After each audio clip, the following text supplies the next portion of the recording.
लालच बुरी बला। बहुत पुरानी बात है, एक गांव में शेखर नाम का एक व्यक्ति रहता था। वो बड़ा मेहनती था, किंतु गांव में कोई रोजगार नहीं था।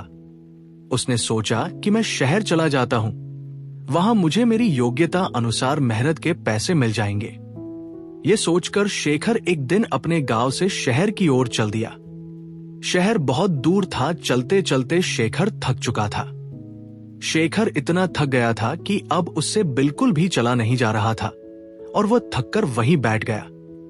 तभी शेखर ने देखा कि वहां से कुछ दूरी पर एक झोपड़ी है और झोपड़ी में एक घोड़ा बंधा हुआ है। शेखर ने सोचा, क्यों ना इस घोड़े को किराए पर ले लूं और इसी से शहर चला जाता हूं। शेखर जैसे तैसे झोपड़ी पर तक पहुंचा। शेखर ने देखा वहां एक व्यक्ति खड़ा हुआ है। शेखर समझ गया कि यह अवश्य ही घोड़े का मालिक है। शेखर उस व्यक्ति से बोला, मुझे आगे शहर में जाना है और शहर यहां से कई किलोमीटर दूर है। मैं बुरी तरीके से थक चुका हूं, तो क्या मैं आपका घोड़ा ले सकता हूं? इस पर घोड़े का मालिक झुंझलाते हुए बोला, तुम्हें क्या मैं घोड़ा ऐसे ही दे दूं? शेखर बोला, मैं आपसे घोड़ा फ्री में नहीं लूंगा, इसके बदले मैं आपको घोड़े का किराया दूंगा। घोड़े का मालिक बोला, मैं तुम्हें घोड़ा किराए पर तो दे सकता हूं, किंतु मुझे अभी दूसरे गांव जाना है। अगर तुम मुझे उस गांव तक छोड़ दो तो मैं ये घोड़ा तुम्हें किराए पर दे सकता हूं। शेखर झट से तैयार हो गया। शेखर घोड़े पर आगे बैठ गया और घोड़े का मालिक पीछे। गर्मी के दिन थे, बहुत तेज धूप थी। दोनों चलते चलते थक गए और पसीने से तरबतर हो गए। शेखर बोला, बहुत तेज गर्मी है और थकान भी बहुत हो रही है, कहीं थोड़ी देर आराम कर लिया जाए। दोनों ने इधर उधर देखा, किंतु कहीं भी कोई पेड़ नहीं दिखा। तभी शेखर घोड़े से उतरा और घोड़े के ही छाव में बैठ गया। शेखर थोड़ी देर ही घोड़े की छाव में आराम कर पाया था कि ये सब देखकर घोड़े का मालिक बुरी तरीके से जल गया। घोड़े का मालिक बोला, मैंने तुम्हें घोड़ा किराए पर दिया है, उसकी छाया किराए पर नहीं दी।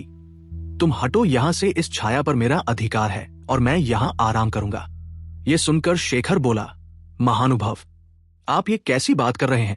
मैंने अगर घोड़ा किराए पर लिया है तो उसकी छाया पर भी मेरा ही अधिकार है। अगर आप चाहें तो आप भी इस छाया में मेरे साथ बैठकर आराम कर सकते हैं। लेकिन घोड़े का मालिक बड़ा जिद्दी था। वह बोला, नहीं नहीं, इस छाया पर सिर्फ और सिर्फ मेरा अधिकार है और मैं ही इसकी छाव में बैठूंगा। तुम हटो यहां से।